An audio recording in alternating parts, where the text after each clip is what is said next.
नमस्कार प्यारे दोस्तों, आप सुन रहे daily current affairs update Hindi भाषा का यह कार्यक्रम। मैं आज उद्धव आप सभी का आज के कार्यक्रम में तहे दिल से स्वागत करता हूँ। चलिए बढ़ते हैं आज के कार्यक्रम की ओर।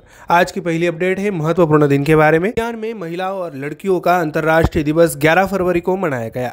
हर साल 11 फरवरी को विज्ञान में महिलाओं और लड़कियों का अंतर्राष्ट्रीय दिवस मनाया जाता है। यह दिन विज्ञान और प्रौद्योगिकी के क्षेत्र में महिलाओं की महत्वपूर्ण भूमिका को पहचानता है। लैंगिक समानता संयुक्त राष्ट्र की प्राथमिक बनी हुई है और लक्ष्य को पूरी तरह से प्राप्त करने और विज्ञान और लड़कियों में महिलाओं की भागीदारी तक पहुंच प्रदान करने के लिए महासभा में 2015 में 11 फरवरी को विज्ञान में महिलाओं और लड़कियों के अंतर्राष्ट्रीय दिवस के रूप में समर्पित किया। विज्ञान में महिला और लड़कियों के अंतर्राष्ट्रीय दिवस 2023 का विषय demonstrate elevate advance bringing communities forward for sustainable and equitable development है। बढ़ते हैं अगले अपडेट की ओर। विश्व बीमार दिवस 11 फरवरी को मनाया गया। हर साल दुनिया भर में 11 फरवरी को विश्व बीमार दिवस मनाया जाता है। इस दिन दुनिया भर के लोगों को बीमारी से पीड़ित लोगों के लिए प्रार्थना करने के लिए प्रोत्साहित किया जाता है। 1992 में सेंट जॉन पॉल द्वितीय द्वारा विश्व बीमार दिवस घोषित किया गया था ताकि लोगों को बीमार लोगों के प्रति चौकस रहने और उनकी देखभाल करने वालों के लिए प्रेरित किया जा सके। पोप जॉन पॉल द्वितीय को 1991 में पार्किंसंस रोग का पता चला था और 2001 में बीमारी की पुष्टि की गई थी। ऐसा माना जाता है कि उन्होंने 1992 में बीमार होने के एक साल बाद ही विश्व बीमार दिवस बनाने का फैसला किया था। बढ़ते हैं अगली अपडेट है रैंक के बारे में। आर्थिक सर्वेक्षण 2022 और 23 अगले साल भारतीय अर्थव्यवस्था 6.5% बढ़ेगी। आर्थिक सर्वेक्षण 2022 और 23 में कहा गया है कि अप्रैल से शुरू होने वाले वित्त वर्ष में भारत की अर्थव्यवस्था की वृद्धि दर घटकर 6.5% होने का अनुमान है, लेकिन यह दुनिया की सबसे तेजी से बढ़ती प्रमुख अर्थव्यवस्था बनी रहेगी क्योंकि इनसे दुनिया के सामने आने वाली असाधारण चुनौतियों से निपटने में बेहतर प्रदर्शन किया है। अर्थव्यवस्था की स्थिति का ब्यौरा देने वाले वार्षिक दस्तावेज में कहा गया है कि दुनिया के बाकी हिस्सों की तरह भारत को भी यूरोप में लंबे समय तक चले युद्ध के दौरान वित्तीय स्थिति को कड़ा करने और आपूर्ति श्रृंखला में व्यवधानों में असाधारण चुनौतियों का सामना करना पड़ा, लेकिन अधिकांश अर्थव्यवस्थाओं की तुलना में इससे बेहतर तरीके से सामना किया है। अगली अपडेट है योजनाओं के बारे में। मध्य प्रदेश के मुख्यमंत्री शिवराज सिंह चौहान ने लाडली बहना योजना की घोषणा की है। मध्य प्रदेश के मुख्यमंत्री शिवराज सिंह चौहान ने घोषणा की है कि मध्य प्रदेश 8 मार्च से लाडली बहन योजना के तहत राज्य की प्रत्येक महिला को प्रतिमाह 1000 रुपये प्रदान करेगा, जिस दिन को अंतर्राष्ट्रीय महिला दिवस के रूप में मनाया जाता है। विदिशा ने मुख्यमंत्री जनसेवा अभियान स्वीकृति पत्र और मुख्यमंत्री किसान कल्याण योजना धन वितरण कार्यक्रम में एक सभा को संबोधित करते हुए मुख्यमंत्री ने यह कहा वह मध्य प्रदेश में महिलाओं के जीवन को आसान बनाना चाहते हैं। लाडली बहना के लिए सरकार द्वारा 8 मार्च से आवेदन लिए जाएंगे। अगली अपडेट है यूपीएससी ने राजीव सिंह रघुवंशी को भारत के औषधि महानियंत्रक बनाने की सिफारिश की।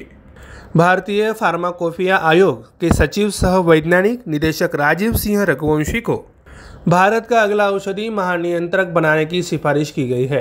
अधिकारियों ने बताया कि संघ लोक सेवा आयोग ने सरकार से डॉक्टर वीजी सोमानी के उत्तराधिकारी के रूप में उनके नाम की सिफारिश की है। यूपीएससी की सिफारिश को स्वास्थ्य मंत्रालय द्वारा अनुमोदित किया जाना है। इसके बाद प्रधानमंत्री नरेंद्र मोदी की अध्यक्षता वाली मंत्रिमंडल की नियुक्ति समिति की मंजूरी की आवश्यकता होगी। अगली अपडेट है समझौता के बारे में। रिलायंस ने श्रीलंका के मालीबान के साथ साझेदारी की घोषणा की। रिलायंस रिटेल वेंचर्स लिमिटेड की एफएमसीजी शाखा रिलायंस कंज्यूमर प्रोडक्ट लिमिटेड ने श्रीलंका के मालीबान बिस्कुट निर्माता के साथ रणनीतिक साझेदारी की घोषणा की है।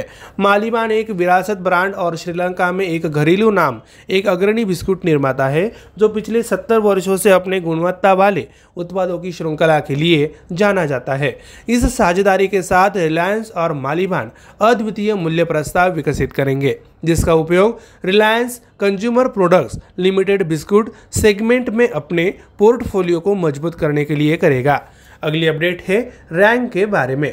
भारतीय अर्थव्यवस्था 2022 में 6.8% से गिरकर 2023 में 6.1% हो जाएगी। अंतर्राष्ट्रीय मुद्रा कोष ने कहा कि वह अगले वित्त वर्ष में भारतीय अर्थव्यवस्था में कुछ नरमी की आशंका जताता रहा है और 31 मार्च को समाप्त हो रहे चालू वित्त वर्ष के दौरान वृद्धि दर 6.8% से घटकर 6.1% रहने का अनुमान जताया है। IMF ने हाल ही में अपने विश्व आर्थिक आउटलुक का जनवरी अपडेट जारी किया, जिसके अनुसार वैश्विक विकास 2022 में अनुमानित 3.4% से गिरकर 2023 में 2.9% हो जाने का अनुमान है।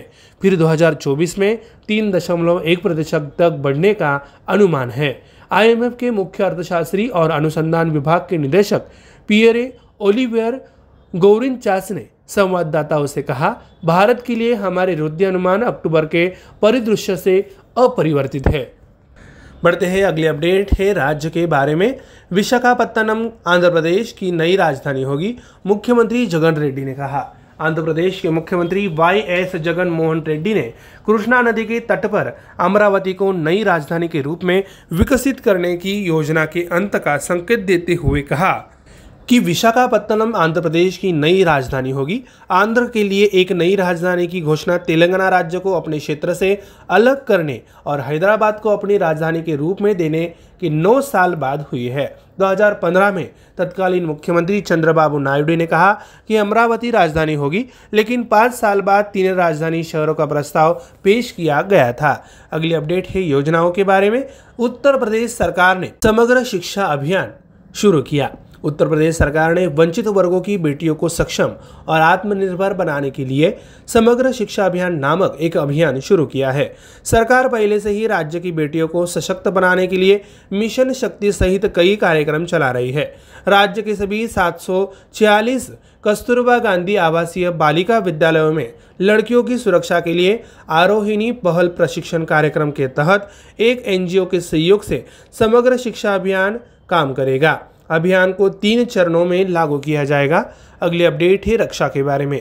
जनरल मनोज पांडे ने रक्षा संबंधों को बढ़ावा देने के लिए रॉयल कंबोडिया सेना कमांडर से मुलाकात की। सेना प्रमुख जनरल मनोज पांडे ने दोनों देशों के बीच द्विपक्षीय रक्षा सहयोग मजबूत करने के लिए नई दिल्ली में रॉयल कंबोडियाई सेना के कमांडर लेफ्टिनेंट जनरल हुन मेटनेट से मुलाकात की। दोनों अधिकारियों ने दोनों सेनाओं के बीच स्टाफ वार्ता के लिए टर्म्स ऑफ रेफरेंस पर हस्ताक्षर किए और जनरल पांडे ने अपनी सेना के लिए अनुकूलित प्रशिक्षण मॉड्यूल की पेशकश करके दक्षिण पूर्व एशियाई राष्ट्र को भारत का समर्थन भी दिया। रक्षा मंत्रालय ने कंबोडियाई अधिकारी की यात्रा को भारत कंबोडिया के बीच रक्षा संबंधों में मील का पत्थर करार दिया। प्यारे दोस्तों, हमारा daily current affairs update Hindi भाषा का कार्यक्रम यहीं पे समाप्त होता है। मैं आरजे उद्धव आप सभी से इस कार्यक्रम में लेता हूँ इजाजत। तब तक के लिए ऐसे ही बने रहिए और सुनते रहिए हमारा प्यारा radio MPSC Guru spreading the knowledge powered by spectrum academy. धन्यवाद।